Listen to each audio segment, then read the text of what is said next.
Welcome back to Engineering Chemistry course. Lecture 4, Water and its Treatment. The softening of water can be done by two methods. One is internal treatment and another one is external treatment. In the external treatment can be done by two methods. One is zeolite process and another one is demineralization or ion exchange process. So in this lesson we are going to see about the demineralization or ion exchange process. This process is used to remove all type of ions present in the water sample. Usually in the last class we have discussed about the zeolite process. We know that zeolite process is used to remove only cations present in the water sample. And the water obtained from that method, it contains soluble sodium salt. So that type of water does not suitable for the boilers for the production of steam. So in this case, in this process, we can remove all type of ions, both anions and cations are removed by this method. We know that all the soft waters are not demineralized water, but in the case of demineralized water is a soft water because the soft water does not contain calcium, magnesium, carbonate, bicarbonate, sulfate and chloride ions, but it contains a small amount of Na plus, K plus ions. But the demineralized water does not contain any anions and cation. It contains only water molecules H plus and OH minus ion. So that the water is not, soft water is not demineralized water, whereas the demineralized water is a soft water. So the demineralization process is carried out by using ion exchange resin. So here we are using two types of resins. We know that the resin is nothing but it's a long chain cross-linked insoluble organic polymers with a microporous structure. Then only we can able to filtrate the water sample. Here the functional group attached to the chains are responsible for the ion exchanging properties. Usually we are using two different type of ion exchange resins. One is cation exchange resin, another one is anion exchange resins.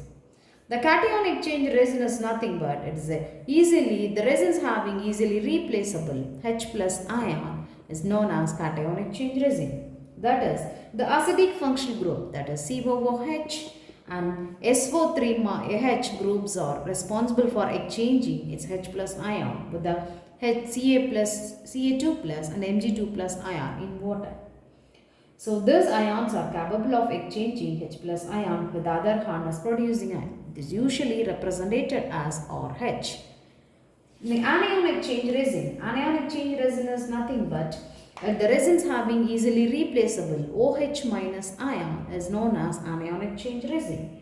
So here the functional group, the basic functional group like ammonia group and OH groups are responsible for exchanging OH minus ion with the anions present in our water sample.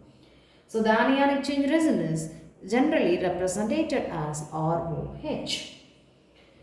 Here the cation, I'll give two examples for the cation exchange resins. Usually the sulfonated coals and sulfonated polystyrenes are used as cation exchange resin. In most of the cases in the anion exchange resin, quaternary ammonium salts and urea 4-molecule resins are used as anion exchange resins. So in this process, this is the apparatus, equipment used for filtrating water. This is a demineralizer. That is, demineralization process can be carried by using this equipment.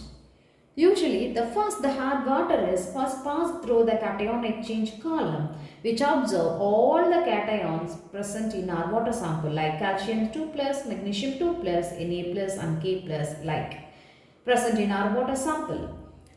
That is, the chemical reaction is if your resin is RH, if your water sample containing calcium ion, then it is exchanged by the replaced by the H plus ion in RH. It is converted to R2Ca plus 2H plus. Then, in the case of, so after this filtration, there is the water coming out from the cylinder 1. This is cylinder 1 and this is cylinder 2. So the water from the cylinder 1 is free from all the cations. So So the cation-free water is again passed through the anion exchange resin. That is, the cylinder 2 is fitted with anion exchange resin. So when the water reaches on the anion exchanger, the anion exchanger possesses OH minus ion, that is ROH, which replaces anions present in our water sample, that is ROH plus Cl minus gives RCl plus OH minus. In both the cases, all the anions and cations are removed easily, that is filtration process. So the water coming out from the cylinder 2 is completely free from all the anions and cations. So that's why this water is known as demineralized water or deionized water. So after the filtration by many times, the resins are exhausted. So the resins are exhausted resins are again regenerated by using HCl and NaOH. So after filtration, our cation exchange resin is converted to R2CA. When it is treated with dilute hydrochloric acid, it is converted to, again the resins are regenerated to ORH and calcium chloride. In the same case, the anion exchange resin is washed with sodium hydroxide. After the filtration, the anion exchange resin is converted to RCl. When it is treated with sodium hydroxide, it is converted to ROH and NaCl. So the anion exchange resins get regenerated. So in this process, we can get water, the pure water, which is free from all anions and cations. The main advantages of this process is the highly acidic and alkaline water can be treated by this process. But the water obtained by this process have the hardness only 1 to 2 ppm hardness. So what are the main disadvantages of this method is nothing but if the water containing turbidity, iron and manganese cannot be treated by this method like zeolite process, because the turbidity reduces the output of our water and FeMn form a stable compound with the resins, so it cannot be regenerated easily. So this equipment is also costly because we are using highly expensive chemicals or added in this process. Thank you.